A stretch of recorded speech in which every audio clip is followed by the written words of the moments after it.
그날 독일 전문가는 모든 편견을 버렸습니다. 상하이 최고 명문고 학생들의 서울 원정 그들이 저지른 일은 상상을 초월했습니다. 한옥에서의 심야 소란, 지하철 노약자석 난동, 야시장 노상방뇨하지만 놀라운 건 그 다음이었습니다. 한국인들의 반응 말이죠.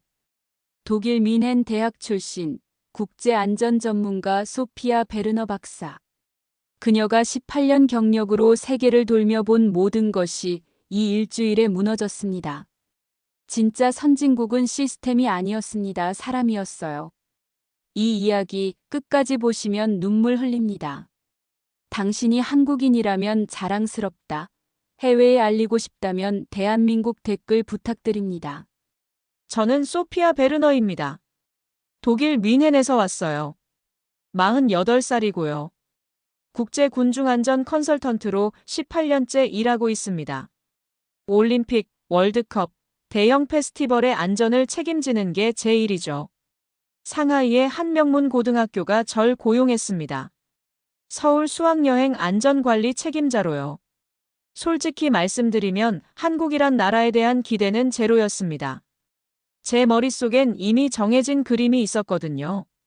빠르게 성장했지만 혼란스러운 아시아 도시, 형식적인 관료주의, 시끄러운 거리, 뮌헨이나 취리히와는 다를 거라는 선입견이었죠. 한국은 그저 스펙에만 집착하는 나라라고 생각했습니다. 상하이 푸둥공항에서부터 악몽이 시작됐습니다. 학생 35명이 비즈니스 라운지에서 난동을 부렸어요. 줄을 완전히 무시했습니다. 다른 승객들을 밀치며 앞으로 갔죠. 한 승객이 항의했지만 학생들은 큰 소리로 웃기만 했습니다. 저는 그 순간 깊은 고민에 빠졌어요. 첫날부터 강하게 제지해야 할까요? 아니면 감독관으로서 중립적 거리를 유지해야 할까요? 계약서에는 명시돼 있지 않았지만 학교 측에서는 암묵적으로 요구했습니다. 학교의 명예를 지켜달라고요. 저는 결국 침묵을 선택했습니다. 직업적 양심을 저버린 순간이었죠. 기내에서는 상황이 더욱 악화됐습니다. 학생들이 좌석 사이를 뛰어다녔어요. 큰 소리로 떠들고 웃었습니다. 좌석 등받이를 발로 차기도 했어요. 앞좌석 승객이 돌아봤지만 학생들은 아랑곳하지 않았습니다. 승무원이 중국어로 정중하게 요청했죠. 조용히 해달라고요. 그런데 한 학생이 비웃으며 말했습니다. 한국 사람이 중국어도 못해요? 중국어 배우고 일하세요. 다른 학생들이 박장대소했습니다. 승무원은 여전히 미소를 잃지 않았지만 눈빛이 흔들리는 게 보였어요. 저는 노트북을 열었습니다. 메모를 시작했어요. 이 학생들의 모든 행동을 기록해야겠다고 결심했습니다. 하지만 그 자리에서 제지는 하지 않았죠. 중립이라는 명분 뒤에 비겁하게 숨었습니다. 인천공항에 착륙했을 때 첫인상은 예상 밖이었습니다. 공항 내부 동선이 매우 명확했어요. 화살표 표시가 정확했고요. 천장부터 바닥까지 다국어 표지판이 빈틈없이 배치돼 있었습니다. 무인 출입 게이트를 통과하는데 속도가 놀라웠어요. 오류 하나 없이 매끄럽게 작동했죠. 제가 프랑크푸르트나 암스테르담 공항에서 본 것보다 빠르고 정확했습니다. 저는 직업적 습관으로 주변을 계속 관찰했어요. 승객 흐름이 전혀 막히지 않았습니다. 안내 인력들이 적재적소에 배치돼 있었고요. 저도 모르게 노트에 한 줄을 적었습니다. 예상보다 훨씬 정돈돼 있음. 하지만 입국 심사장에서 또다시 문제가 터졌습니다. 학생들이 심사 직원에게 중국어를 강요했어요. 한 학생이 큰 소리로 말했죠. 여기 중국 관광객 많은데 중국어 못하면 어떡해요? 다른 줄에 서 있던 사람들이 고개를 돌려 쳐다봤습니다. 저는 개입할 타이밍을 또 놓쳤어요. 머뭇거렸습니다. 바로 그 순간이었습니다. 이쪽으로 공항 가면 자원봉사자 탑승구가 배지를 단 나옵니다. 할아버지 한 네, 분이 알겠습니다. 천천히 다가오셨죠. 70은 훌쩍 넘어 보이는 연세였습니다. 이쪽으로 가면 백발에 탑승구가 주름진 나옵니다. 얼굴이셨어요. 네, 알겠습니다. 하지만 눈빛만큼은 맑고 따뜻했습니다. 할아버지는 이쪽으로 서툰 가면 중국어와 영어를 탑승구가 섞어가며 나옵니다. 네, 아주 차분하게 알겠습니다. 말씀하셨습니다.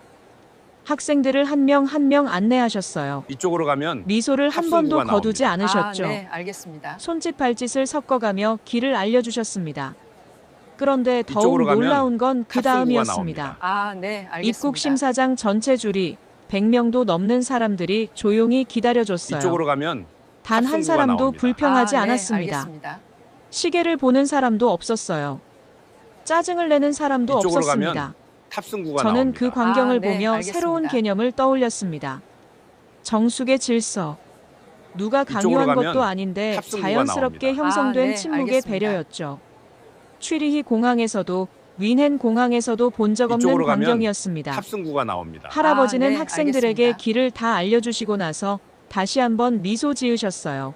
이쪽으로 가면 학생들은 고맙다는 탑승구가 말 한마디 나옵니다. 없이 네, 그냥 알겠습니다. 지나갔습니다.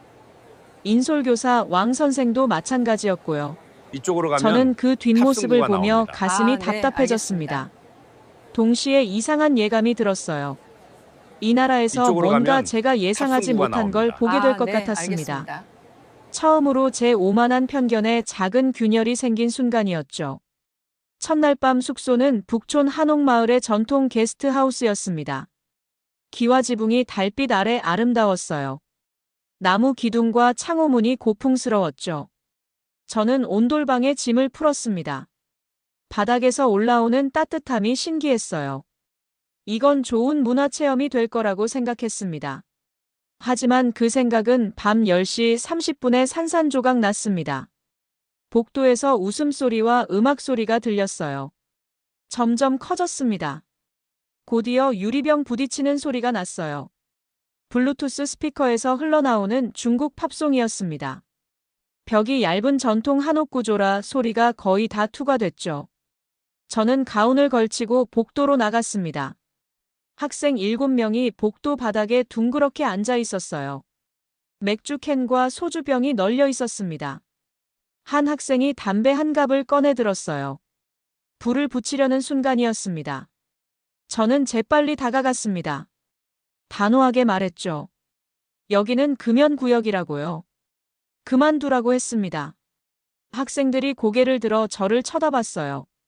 한 학생이 비웃듯 코웃음을 쳤습니다. 바로 그때 옆방 문이 열렸습니다. 서양인 부부가 나왔어요. 영어로 정중하게 부탁했습니다. 조용히 해달라고요. 내일 아침 일찍 일정이 있다고요. 학생 한 명이 중국어로 뭐라고 대답했어요. 제가 알아들은 단어는 욕설이었습니다. 저는 방으로 돌아와 노트북을 켰습니다. 규정 위반 보고서를 본격적으로 작성하기로 결심했어요. 소음 시간, 음주 여부, 흡연 시도까지 꼼꼼히 사진으로 찍었습니다. 증거를 확보했죠. 그때 제 방문을 노크하는 소리가 들렸습니다. 인솔교사 왕 선생이었어요. 50대 초반으로 보이는 남자 교사였습니다. 얼굴이 굳어 있었어요. 베르너 박사님, 학생들이 좀 흥분한 건 이해해 주셔야죠. 여행 첫날인데요. 우리 학교 명예도 생각해 주세요. 저는 말문이 막혔습니다. 학교 명예요? 지금 다른 투숙객들한테 심각한 피해를 주고 있는데요. 왕 선생은 제 노트북 화면을 흘끗 보더니 인상을 더 찌푸렸습니다. 그 사진들 지워주시면 안 될까요? 학교에 보고 안 하셨으면 좋겠습니다. 저는 단호하게 고개를 저었습니다. 이건 제 직업적 책임이라고 말했어요. 안전보고서는 사실만을 담아야 한다고요. 왕 선생은 돌아서며 들으라는 듯 중얼거렸습니다. 독일 사람이 뭘 안다고 이래. 복도에서 소란이 더욱 심해졌습니다. 이번엔 게스트하우스 관리자가 2층으로 올라왔어요. 60대 정도 돼 보이는 여성이었습니다. 하지만 목소리는 침착했어요. 한국어와 중국어를 섞어가며 차근차근 설명했습니다. 층간소음 민원이 3건이나 들어왔다고요. 밤 11시 이후는 정숙 시간이라고 했습니다. 조용히 해달라고 정중히 요청했죠. 한 학생이 비웃으며 말했습니다. 민원? 한국도 시끄러운 건 마찬가지잖아요. 관리자는 전혀 당황하지 않았습니다. 태블릿을 꺼냈어요. 층간소음 측정 애플리케이션을 열어 보여줬습니다. 실시간으로 데시벨 수치가 표시되고 있었어요. 빨간색 위험 구간이었습니다. 법적 기준치를 한참 초과하고 있었죠. 이건 단순 민원이 아니라 규정입니다. 저희가 지금 관광경찰에 연락할 수도 있어요. 저는 속으로 생각했습니다. 한국도 결국 시끄러운 감정 싸움이 벌어지겠구나. 고성과 언쟁이 이어지겠지. 유럽이나 여기나 똑같겠구나. 냉소적이었어요. 그런데 전혀 예상과 달랐습니다. 관리자는 목소리를 단 한 번도 높이지 않았어요. 차분히 경고만 했습니다. 그리고 정말로 관광경찰이 15분 만에 도착했습니다. 중국어 통역 가이드도 함께 왔어요. 완벽하게 체계적이었습니다. 경찰은 학생들에게 한국의 소음 방지 규정을 설명했습니다. 위반 시 벌금액까지 구체적으로 알려줬어요. 하지만 위협적이지 않았습니다. 교육하는 투였죠. 이해시키려 노력하는 태도였습니다. 학생들이 조용해졌습니다. 음악도 껐어요. 하지만 한 학생이 마당으로 내려가는 게 보였습니다. 저는 창문으로 내다봤어요. 그 학생이 마당 구석 화단 옆으로 갔습니다. 주위를 둘러보더니 바지 지퍼를 내렸어요. 노상방뇨를 하려는 거였습니다. 바로 그 순간이었습니다. 마당에 설치된 CCTV 경고등이 자동으로 켜졌어요. 빨간 불이 깜빡이기 시작했습니다. 동시에 관리자가 인터폰으로 말했죠. 손님, 지금 CCTV로 녹화 중입니다. 그 행동은 불법입니다. 학생은 황급히 바지를 올렸습니다. 관리자는 2층으로 올라와서 왕 선생에게 아주 차분하게 통보했어요. CCTV 영상을 별도 저장했다고요. 필요하다면 경찰에 제출할 수 있다고 했습니다. 왕 선생이 갑자기 큰 소리를 냈습니다. 학생이 좀 놀 수도 있는 거 아닙니까? 이렇게까지 하셔야 돼요? 저는 한숨이 나왔습니다. 좀 논다는 게 노상방뇨인가요?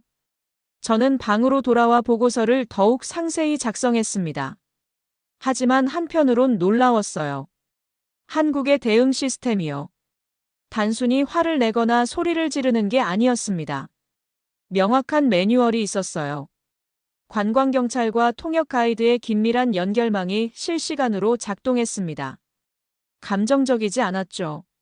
철저히 체계적이고 절차적이었습니다. 그날 밤 저는 온돌 바닥의 따뜻함을 느끼며 잠들었습니다. 참 복잡한 기분이었어요. 따뜻한 바닥과 차가운 규칙, 친절한 미소와 단호한 원칙. 이 나라는 뭔가 모순적이면서도 조화로웠습니다. 둘째 날 아침, 우리는 광장시장으로 향했습니다. 전통시장 체험이었죠. 시장 입구에 들어서자마자 학생들의 행동이 시작됐어요. 좁은 통로에서 사람들을 거칠게 밀치며 지나갔습니다. 좌석을 먼저 차지하려고 할머니 한 분을 밀쳤어요. 할머니가 휘청거렸습니다. 한 학생은 떡볶이 가게 앞에서 가격을 보더니 큰 소리로 흥정을 시작했습니다.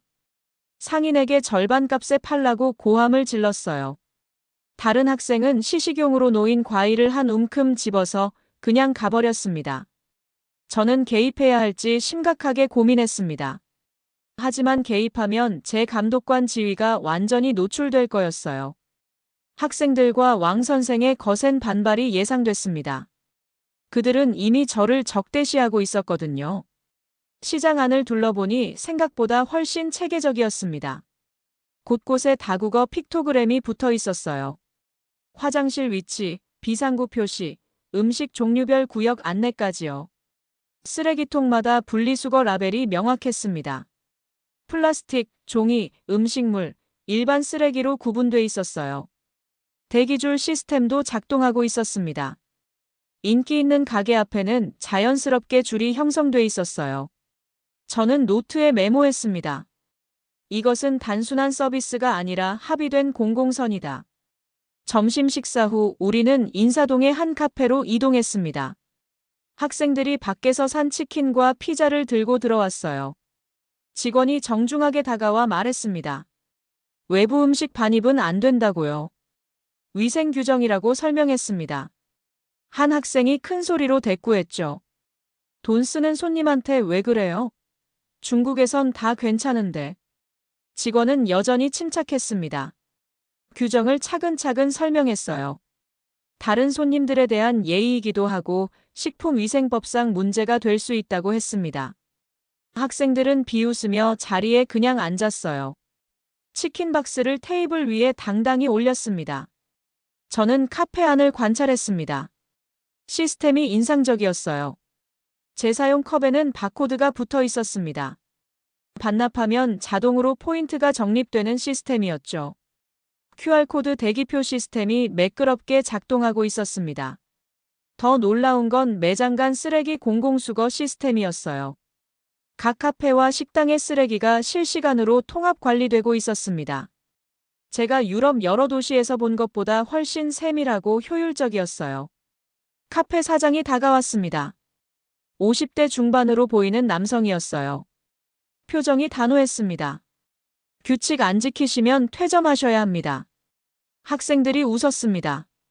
비웃는 웃음이었어요. 사장은 전혀 웃지 않았습니다. 진지했죠. 저는 긴장했습니다. 충돌이 일어나려는 순간이었어요. 제가 개입해야 하나 고민했습니다. 바로 그때였습니다. 옆 테이블에 앉아있던 한국인 중년 부부가 조용히 일어났어요. 마치 자리를 양보하려는 듯 보였습니다.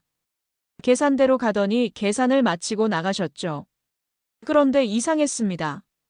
자기들이 앉았던 자리에 뭔가를 남기고 가신 거예요. 사장이 그 테이블을 정리하다가 뭔가를 발견했습니다. 작은 쪽지였어요. 사장이 그걸 들고 학생들에게 보여줬습니다. 저도 가까이 가서 봤어요.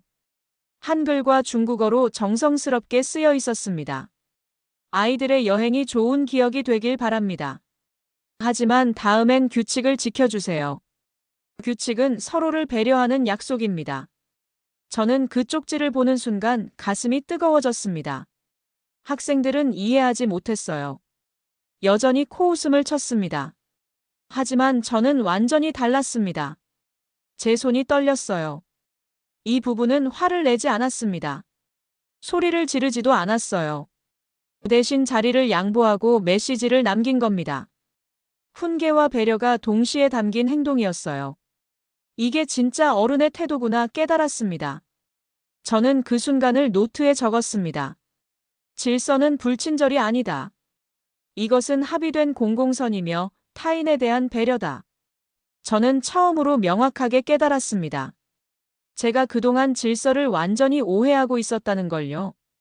규칙은 타인을 불편하게 만들기 위한 게 아니었습니다. 타인을 지키기 위한 거였어요. 약자를 보호하기 위한 사회적 약속이었습니다. 학생들은 결국 치킨 박스를 치웠습니다. 사장의 단호한 눈빛 때문이었어요. 저는 카페를 나서며 그 부부의 뒷모습을 계속 생각했습니다. 제 마음이 흔들리고 있었어요.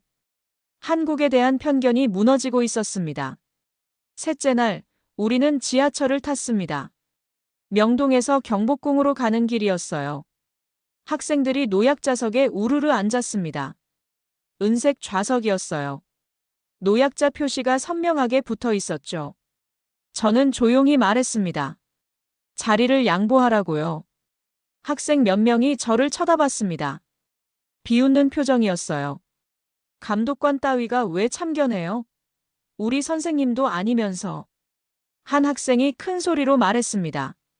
다른 학생들이 낄낄 웃었어요. 저는 당황했습니다. 제 권위가 완전히 무너지는 순간이었죠.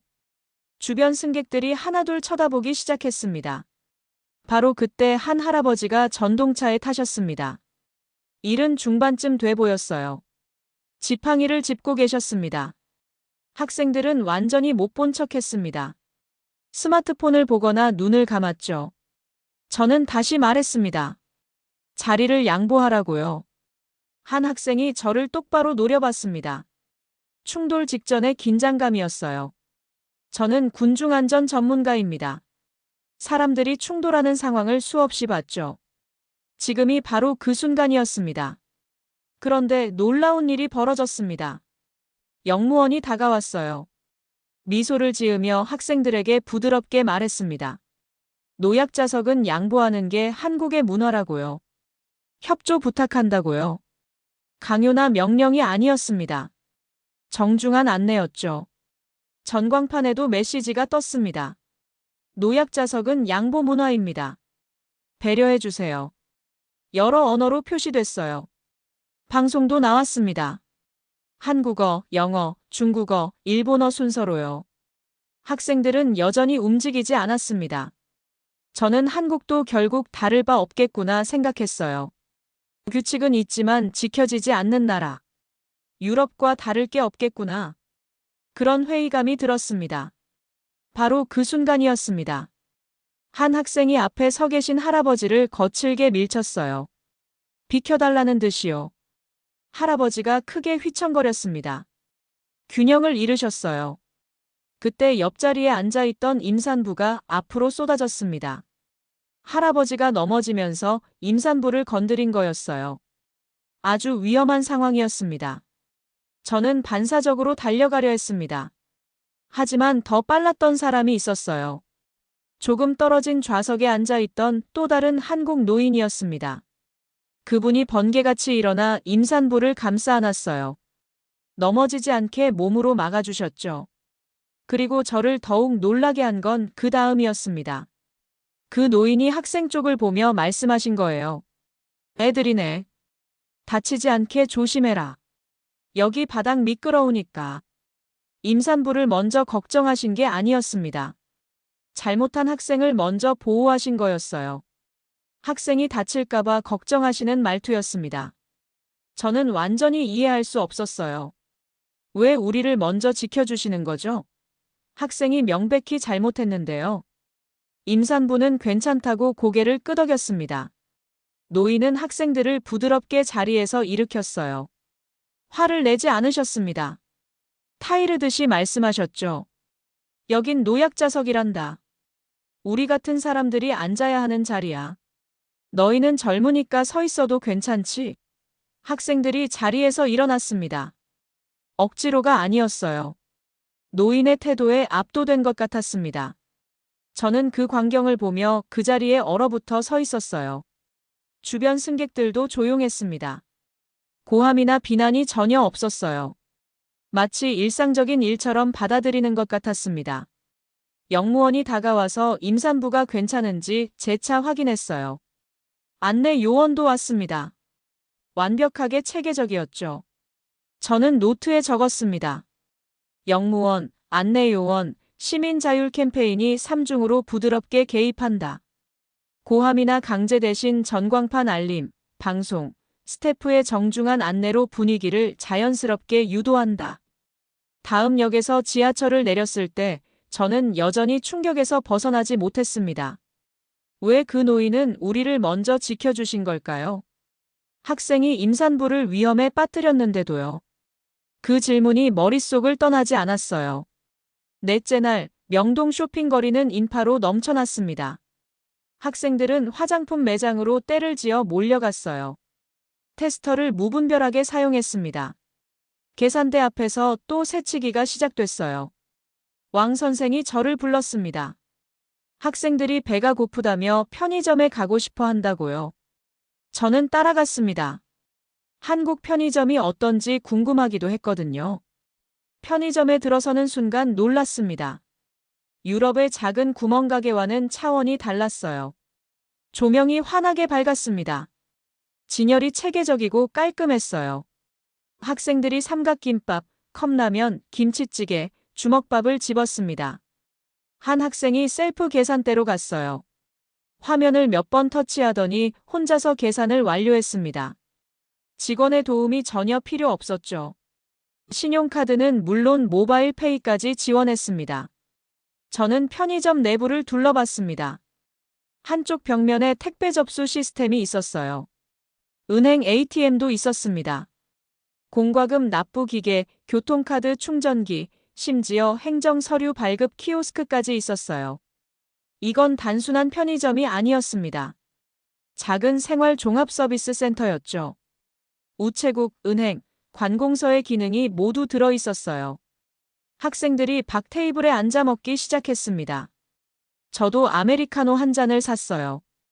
그때였습니다. 학생 리밍이 갑자기 소리를 질렀습니다. 제 지갑이 없어요. 누가 훔쳐갔어요. 리밍은 학생 대표였습니다. 최고가 명품 지갑을 쓰고 다녔어요. 왕 선생이 얼굴색이 변했습니다. 편의점 직원에게 다가가더니 따지듯 말했어요. 여기서 지갑을 도둑 맞았어요. CCTV 확인해 주세요. 여기 책임 아닙니까? 저는 즉시 개입했습니다. 공식 절차를 따르자고 말했어요.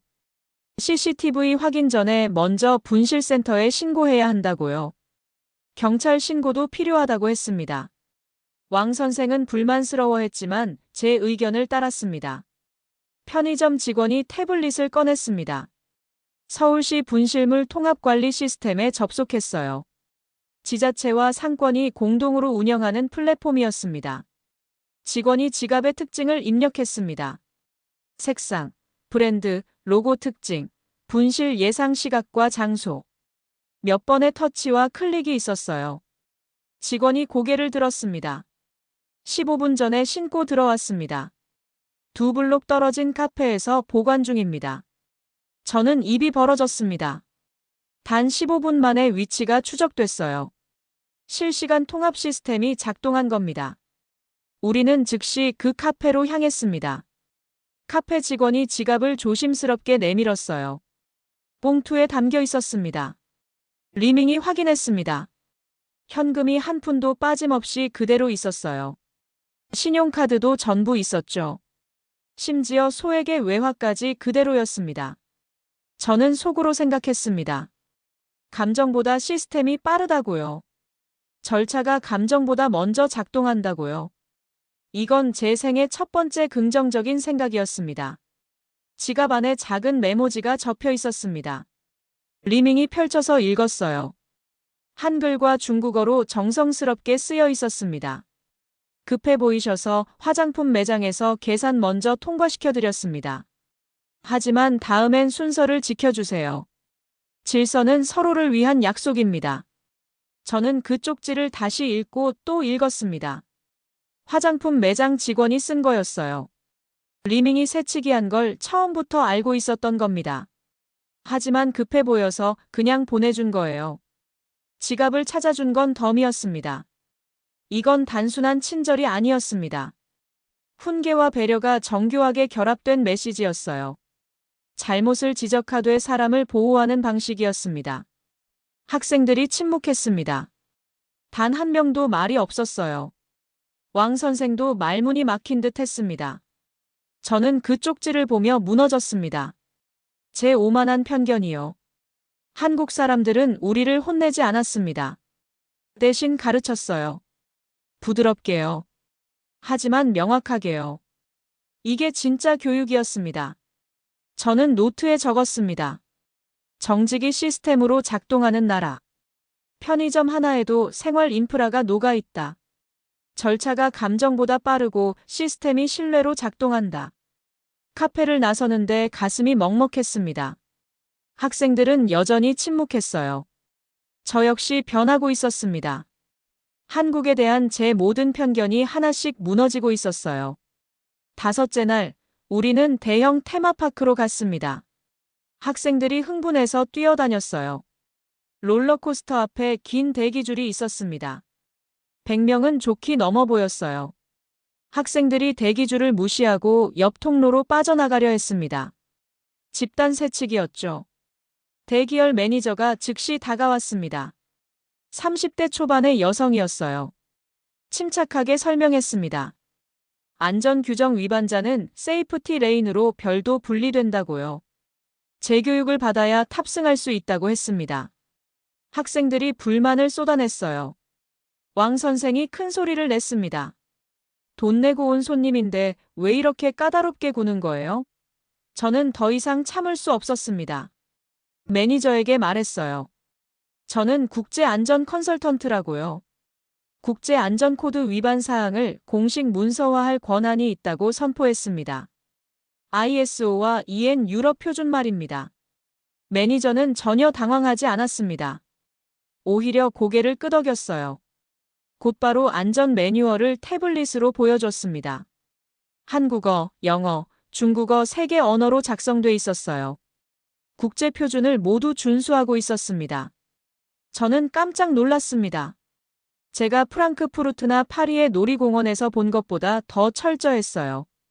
센서 시스템, 안전요원 배치, 실시간 모니터링, 방문객 사전 교육 프로그램. 완벽한 3중 안전망이었습니다. 학생들은 결국 정식 대기열로 돌아갔습니다. 하지만 한 학생이 탑승 직전에 안전 난간을 무단으로 넘으려 했어요. 근접 사고가 발생할 뻔한 순간이었습니다. 바로 그 찰나였어요. 자동 센서가 즉각 작동했습니다. 놀이기구가 긴급 정지했어요. 빨간 경고등이 켜지며 사이렌이 울렸습니다. 안전요원 3명이 동시에 달려왔습니다. 학생을 안전한 장소로 신속히 대피시켰어요. 이미 탑승한 다른 승객들도 침착하게 안내받아 하차했습니다. 단 한 명도 다치지 않았어요. 저는 전율했습니다. 시스템이 완벽하게, 즉각적으로 작동했어요.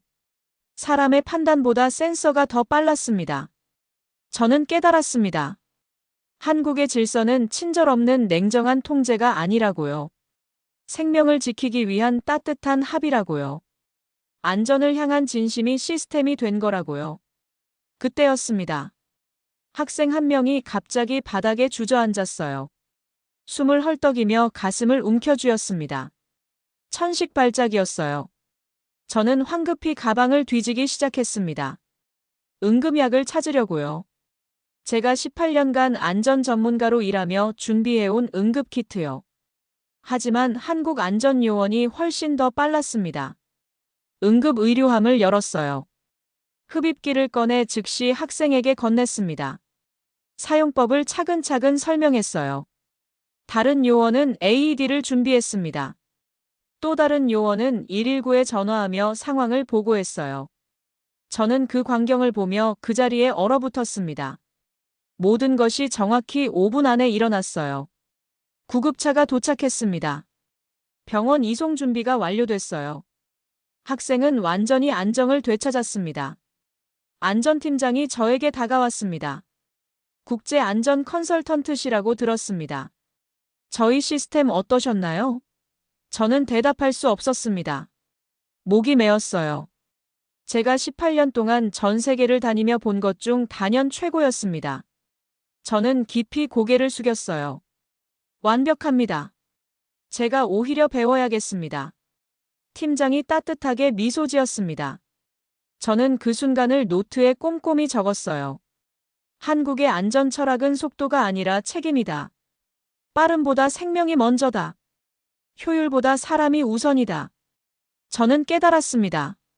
제 직업적 프라이드가 흔들리고 있다는 걸요. 하지만 나쁘지 않았습니다. 이건 오만함에서 존중으로 바뀌는 과정이었어요. 한국이라는 나라에 대한, 이 시스템을 만든 사람들에 대한 깊은 존경이었습니다.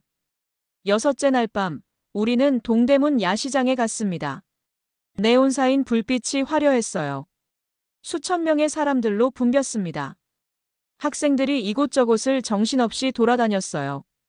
저는 습관적으로 군중 밀도를 계산했습니다. 평방미터당 4명에서 5명 사이. 아직은 안전한 수준이었어요. 하지만 계속 주시해야 할 밀도였습니다.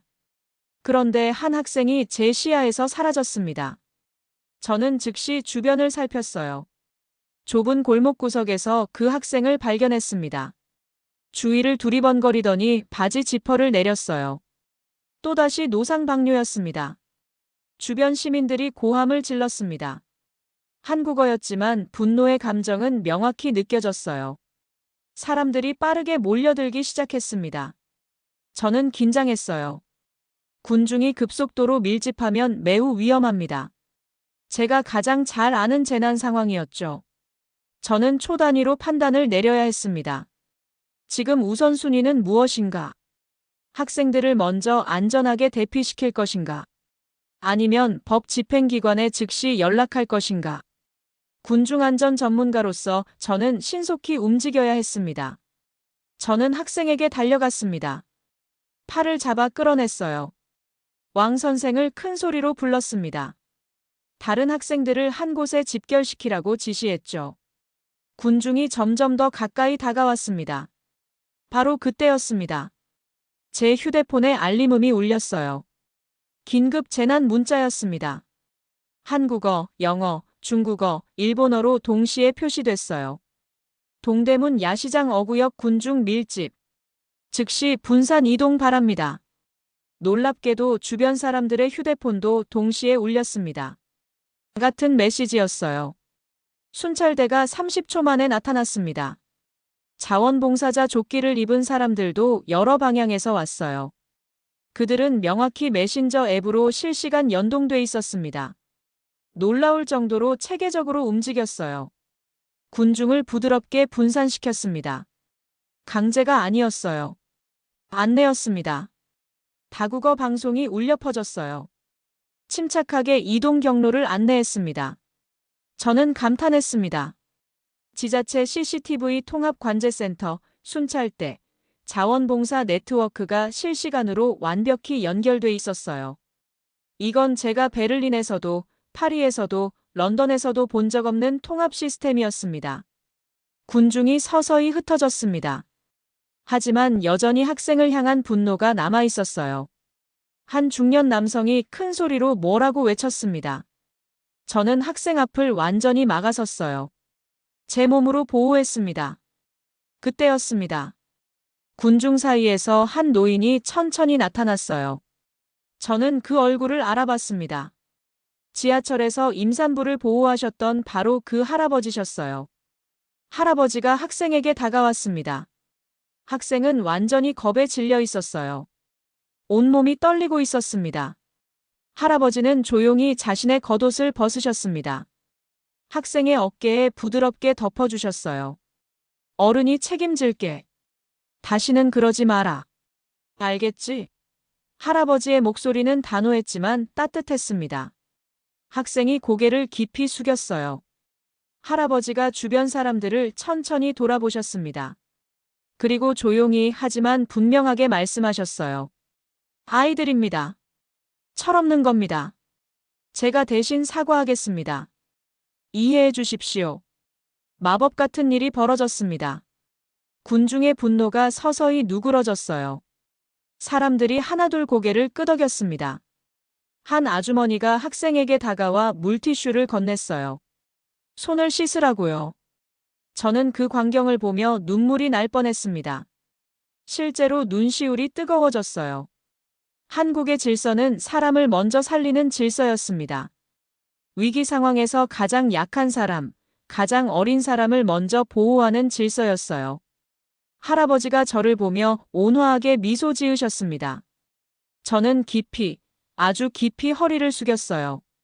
감사와 존경의 인사였습니다. 저는 노트에 적었습니다. 한국에서 본 가장 아름다운 순간. 연대와 보호의 문화. 약자를 먼저 감싸 안는 공동체. 우리는 야시장을 나왔습니다. 학생들은 한마디도 하지 않았어요. 저도 조용했습니다. 하지만 제 마음은 뜨겁게 타오르고 있었어요. 이 나라에서 제가 배운 것들이 너무나 많았습니다. 제 인생을 바꿔놓을 만큼 많았습니다. 7째 날, 마지막 날이었습니다. 공항 가는 버스 안에서 저는 노트북을 열었어요. 최종 안전관리 보고서를 완성해야 했습니다. 일주일간의 모든 기록이 화면을 가득 채웠어요. 저는 학생들의 위반 사항을 하나하나 조목조목 적었습니다. 공항 새치기, 한옥 소란과 노상방뇨 시도, 지하철 노약자석 점유, 카페 규정 위반, 야시장 노상방뇨. 모든 날짜와 시간을 정확히 명시했어요. 증거 사진도 빠짐없이 첨부했습니다. 이건 제 직업적 의무였으니까요. 하지만 그 다음이 완전히 달랐습니다. 저는 완전히 새로운 섹션을 만들었어요. 제목은 감사와 배움의 기록이었습니다. 공항 자원봉사 할아버지의 무한한 인내심. 카페 중년 부부가 남긴 따뜻한 쪽지. 화장품 매장 직원의 놀라운 정직성. 119 응급팀의 신속함과 전문성. 그리고 할아버지의 따뜻한 보호. 모든 순간을 상세히 기록했습니다. 이건 제가 배운 것들이었어요. 왕 선생이 제 노트북 화면을 힐끗 봤어요. 인상을 찌푸렸지만 이번엔 아무 말도 하지 않았습니다. 더 이상 반박할 말이 없었던 거겠죠. 인천공항에 도착했습니다. 체크인 카운터로 향했어요. 학생들이 줄에 섰습니다. 하지만 여전히 마지막 순간에도 새치기를 시도했습니다. 저는 더 이상 참을 수 없었어요. 학생들 앞을 완전히 막아섰습니다. 단호하게 말했죠. 줄을 서라고요. 규칙은 사람을 지키기 위해 존재한다고 말했습니다. 제가 이 나라에서 배운 가장 소중한 가르침이라고요. 학생들이 침묵했습니다. 그때 리밍이 앞으로 나왔어요. 지갑을 찾았던 그 학생 대표였습니다. 리밍이 휴대폰을 천천히 꺼냈습니다. 다른 학생들을 조용히 불렀어요. 우리 영상 찍어서 올리자. 공개 사과 영상. 학생들이 하나둘 모였습니다. 리밍이 휴대폰 카메라를 켰어요. 녹화 버튼을 눌렀습니다. 저희는 상하이 명문고등학교 학생들입니다. 한국에서 일주일 동안 정말 많은 잘못을 저질렀습니다. 줄을 서지 않았고 시끄럽게 굴었고 규칙을 무시했습니다. 더 나쁜 짓들도 했습니다. 하지만 한국 분들은 저희를 혼내지 않으셨습니다. 화를 내지 않으셨어요. 대신 가르쳐 주셨습니다. 다음에 한국에 오면 줄부터 제대로 서겠습니다. 정말 감사했습니다. 죄송했습니다. 리밍의 목소리에 진심이 담겨 있었습니다. 다른 학생들도 고개를 숙였어요. 리밍이 영상을 한국 소셜미디어에 즉시 업로드했습니다. 몇 분이 지났어요. 첫 댓글이 달렸습니다. 저는 화면을 봤습니다. 눈물이 주르르 흘러내렸어요. 댓글은 이렇게 쓰여 있었습니다. 괜찮아요. 다음엔 우리가 차 한 잔 대접할게요. 한국에서 꼭 다시 만나요. 기다릴게요. 카페에서 쪽지를 남기셨던 그 중년 부부셨습니다. 저는 더 이상 눈물을 참을 수 없었습니다. 학생들도 울고 있었습니다. 왕 선생도 눈을 붉혔어요. 저는 그 순간을 평생 잊지 못할 겁니다. 이게 진짜 교육이구나. 이게 진짜 어른들이구나. 힘으로 누르지 않고 기다려주는 거구나. 벌하지 않고 가르치는 거구나. 탑승 게이트로 걸어가며 저는 한국을 천천히 돌아봤습니다. 일주일 전 제가 가졌던 모든 편견이 부끄러웠어요. 이 나라는 전혀 혼란스럽지 않았습니다. 세계에서 가장 질서 있는 나라였어요. 이 나라는 전혀 불친절하지 않았습니다. 제가 본 것 중 가장 따뜻한 나라였어요. 저는 보고서의 마지막 문장을 적었습니다.